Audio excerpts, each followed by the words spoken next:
um caso muito sério. Lucas Moura já está na cena aqui com a gente, ele vai trazer todos os desdobramentos. Envolve a Polícia Militar, a Rádio Patrulha, são acusações de abuso de autoridade, irregularidades. Durante uma abordagem na BR-235 no povoado Oiteiros, em Nossa Senhora do Socorro.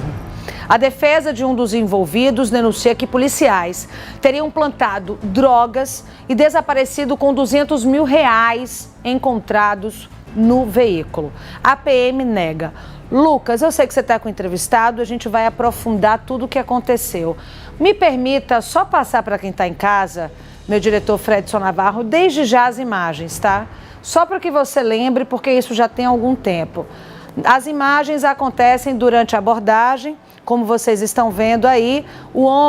São dois homens que estão no carro, neste carro que foi abordado. O homem que foi preso é o que está dirigindo. Essa é a viatura da Rádio Patrulha. O homem que foi preso é o que está dirigindo. Ele permanece preso, já tem, o alvará de soltura dele para responder em liberdade, mas o outro homem, que é essa parte que a gente ainda não entendeu e está com a dúvida, não foi preso e nada aconteceu com ele. Se tinha droga, se tinha arma, se tinha dinheiro ilícito, por que o outro não foi? A suspeita é de que ele teria envolvimento com esse furto dos R$200 mil? Ele estaria contra o amigo que está pilotando? São muitas dúvidas e mais, Lucas, confirmando essa informação. Esse homem vai permanecer preso? Esse alvará de soltura, de fato, já saiu? Boa noite, Lucas Moura, ao vivo. Mariana, mais uma vez, boa noite a você e a todos que nos acompanham neste momento no Cidade Alerta Sergipe. Há pouco, no início ainda do nosso programa, nós dissemos que este homem poderia ser solto a qualquer momento. E instantes antes da gente posicionar aqui para entrar ao vivo, nós recebemos a informação de que esse homem ele já foi solto, mas foi solto com o uso da tornozeleira eletrônica.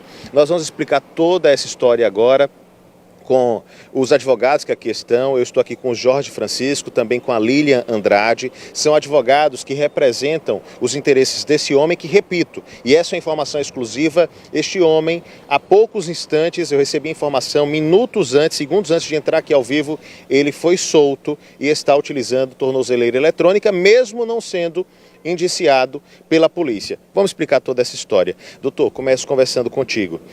Primeiro vamos falar sobre a revogação da prisão preventiva. Foi um pedido que vocês realizaram e a Justiça acatou esse pedido. Ele foi solto. O que a Justiça levou em consideração para determinar a soltura dele? Boa noite. Boa noite, tudo bom? Boa noite a todos. Exato, nós fizemos na semana passada um pedido de revogação da prisão preventiva e ontem o Ministério Público se manifestou favorável à revogação diante da fragilidade de provas trazidas aos autos durante a fase do inquérito, a fase de investigação. E hoje a juíza da 2ª Vara Criminal de Nossa Senhora de Socorro, agora já no final da tarde, se manifestou favoravelmente à soltura do nosso cliente, revogando a prisão preventiva e o mesmo está posto em liberdade. Ele está em liberdade, mas ele sai utilizando tornozeleira eletrônica. Por que isso acontece?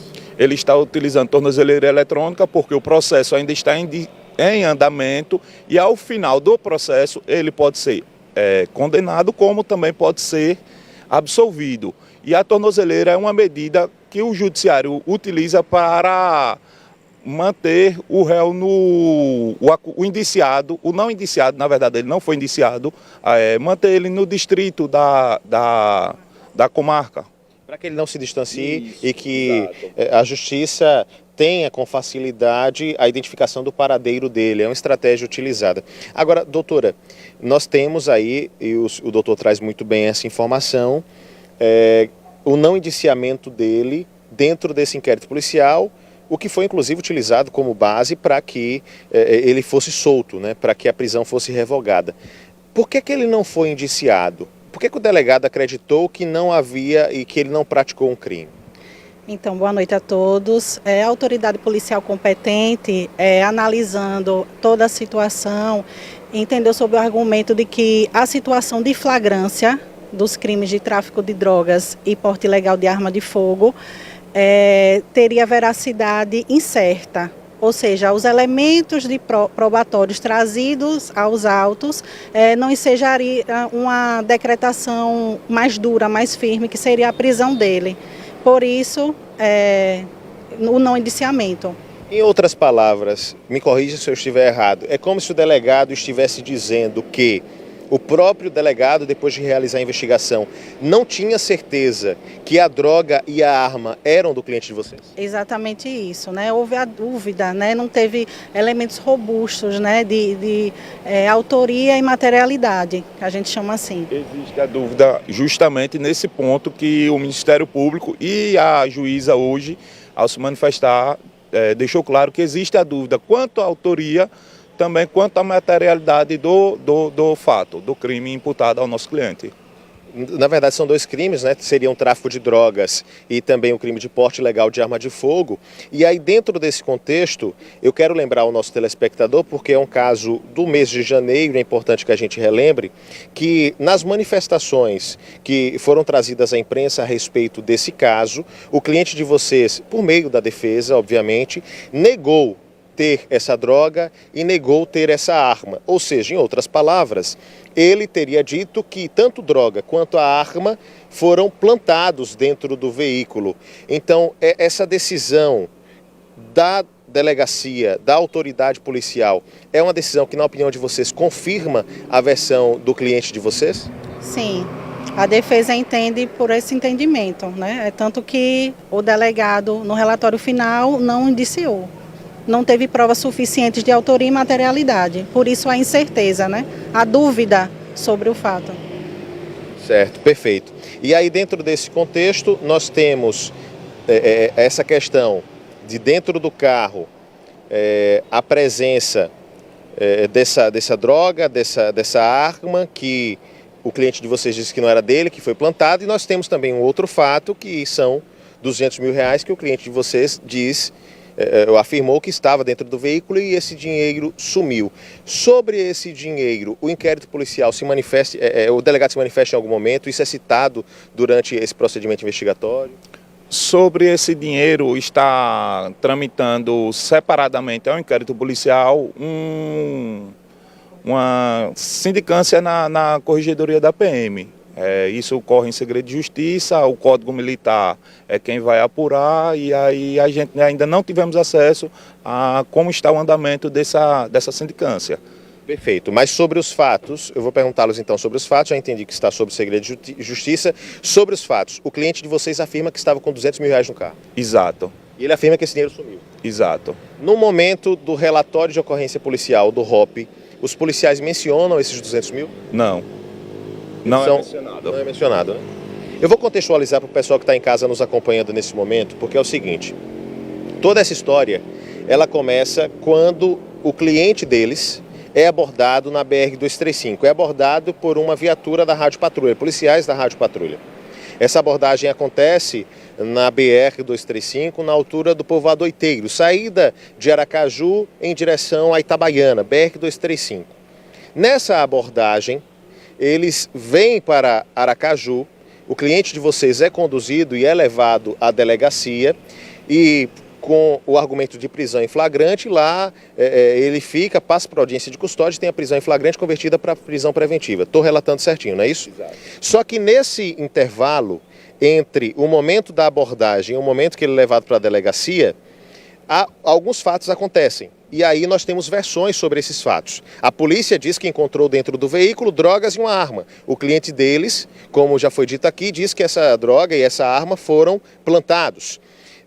O cliente deles diz que estava com R$200 mil dentro do veículo. A polícia diz que esse dinheiro não existia, que esse dinheiro não estava dentro do veículo. Então, é uma série de situações. O cliente deles aponta a polícia como sendo responsável não só por plantar a arma e a droga, como por subtrair esses R$200 mil. A história é essa, no final das contas. Eu entendo, inclusive, que vocês estão tem que se ater aos fatos, aos procedimentos, mas contando a história para o pessoal de casa entender. Agora, no dia em que o cliente de vocês foi abordado, ele estava dentro do veículo com uma outra pessoa. Essa pessoa, ela foi presa também? O que é que aconteceu com ela? Essa pessoa, ela foi conduzida até certo momento pela polícia e em determinado momento essa pessoa começou a passar mal e foi liberada no caminho pela polícia e não foi relatada sobre a existência dessa segunda pessoa no ROP, que inclusive era o locatário do veículo que estava sob condição do meu cliente. Ou seja, aquele Polo cinza que aparece na imagem, ele tinha sido locado por esse parceiro de viagem do seu cliente que foi liberado. Exato. E isso é correto, doutor, fazer? Então, a gente entende que há quebra de cadeia de custódia a partir desse momento. Diligenciamos dentro do inquérito policial nesse sentido. O delegado colheu provas e entendeu por não indiciar o nosso cliente também por esse motivo. Ou seja, esse foi um dos motivos também levados em consideração para o não indiciamento. Seria, se de fato o crime ali fosse de tráfico de drogas, os dois teriam que responder, seria isso? Exatamente, né? Foi suprimido, né? O outro, né, que estaria com o nosso cliente, foi liberado. Em nenhum momento, né, nos autos de prisão em flagrante foi mencionado essa outra pessoa, né? Então, colhemos vídeos, né, que mostram, né, essa segunda pessoa, e aí, com base em todas as circunstâncias e provas, o delegado decidiu pelo não indiciamento. Essa outra pessoa que estava no carro com o cliente de vocês, ela foi ouvida em delegacia também? Isso. Posteriormente. Ela não foi conduzida à delegacia, foi liberada. Inclusive as imagens que nós temos é do momento em que esse homem, que estava no carro com o cliente de vocês, está com a camisa amarela do Brasil, é liberado nas imediações do Nestor Piva.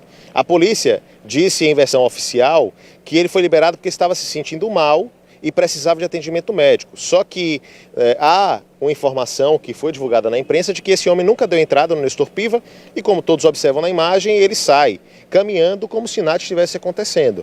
Então é complicado, é mais uma situação de versões aí que precisam ser interpretadas. Mas depois de toda essa situação, a investigação começou, aí ele foi à delegacia para ser ouvido. Ele confirma que existia R$200 mil dentro do carro? Ele confirma sim que existia a quantia de R$200 mil dentro do carro. Ele confirma que a droga e a arma foram plantados? Ele fala que a droga e a arma não estavam no veículo. Ou seja, tanto o cliente de vocês, que foi preso em flagrante e solto hoje, quanto o homem que estava com ele e que foi liberado no dia, de acordo com vocês, dentro de uma ação que não deveria ter sido feita dessa forma, os dois confirmam a mesma versão da história? Exato. Eu pergunto a vocês agora, né? Narrada a história, contada aqui ao público, o que é que vocês esperam que aconteça a partir de agora? Nós esperamos que nosso cliente seja absolvido, continue em liberdade e que medidas cabíveis sejam tomadas em relação a todo o contexto. Doutora, o indiciamento ele não aconteceu, mas o Ministério Público ainda deve se manifestar. Ainda há uma possibilidade que ele seja denunciado pelo Ministério Público. Obviamente é isso que vocês querem que não aconteça. Exatamente. O Ministério Público ele vai analisar, né, as provas, inclusive fez um requerimento para ter acesso aos vídeos, né, que a defesa juntou, e aí ele vai analisar se vai haver denúncia ou não.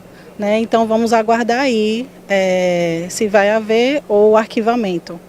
Perfeito, eu agradeço a presença e a participação dos dois. Sobre essas questões, Mariana, é importante frisar que a polícia ela nega todas as acusações, todos os apontamentos que foram feitos pelo cliente deles, através de nota negou desde o início, diz que foi uma abordagem corriqueira, dentro de uma circunstância inclusive de que o cliente deles teria agido em direção perigosa, estava com a arma dentro do veículo e diz que não existem R$200 mil, mas um procedimento foi aberto dentro da corregedoria. E, naturalmente, a gente aguarda os desdobramentos, já que nós não temos como saber em que pé está esse procedimento interno de investigação, porque ele corre sob sigilo. Volto com você. Te agradeço, viu, Lucas, pelas informações.